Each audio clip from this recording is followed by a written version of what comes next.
மத்தேயு எழுதிய நற்செய்தியிலிருந்து வாசகம். அதிகாரம் 7, இறை வசனங்கள் 7 முதல் 12 முடிய. கேளுங்கள், உங்களுக்கு கொடுக்கப்படும். தேடுங்கள், நீங்கள் கண்டடைவீர்கள். தட்டுங்கள், உங்களுக்கு திறக்கப்படும். ஏனெனில் கேட்போர் எல்லோரும் பெற்றுக்கொள்கின்றனர். தேடுவோர் கண்டடைகின்றனர். தட்டுவோருக்கு திறக்கப்படும். உங்களுள் எவராவது ஒருவர் அப்பத்தை கேட்கும் தன் பிள்ளைகளுக்கு கல்லை கொடுப்பாரா? அல்லது பிள்ளை மீன் கேட்டால் பாம்பை கொடுப்பாரா? தீயோராகிய நீங்களே உங்கள் பிள்ளைகளுக்கு நற்கொடைகள் அளிக்க அறிந்திருக்கின்றீர்கள். அப்படியானால் விண்ணுலகில் உள்ள உங்கள் தந்தை தம்மிடம் கேட்போருக்கு இன்னும் மிகுதியாக நன்மை அளிப்பாரல்லவா? ஆகையால் பிறர் உங்களுக்கு செய்ய வேண்டும் என விரும்புகின்றவற்றை எல்லாம் நீங்கள் அவர்களுக்குச் செய்யுங்கள்.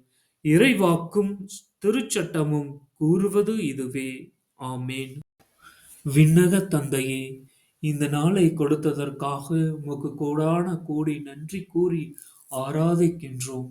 இந்த நாள் முழுவதும் உமது திருப்பாதத்தில் ஒப்படைக்கின்றோம். எங்கள் சிந்தனை, சொல், செயல் அனைத்தையும் நீரே ஆசீர்வதித்தருளும். இயேசுவே, நாங்கள் உம்மிடம் கேட்கின்றோம். நம்பிக்கையுடன் உம்மிடம் வருகின்றோம். தேடுகின்றோம், உமது அருளை கண்டடையச் செய்யும். தட்டுகின்றோம், எங்களது ஜெபங்களுக்கு பதில் தாரும். ஆமென்.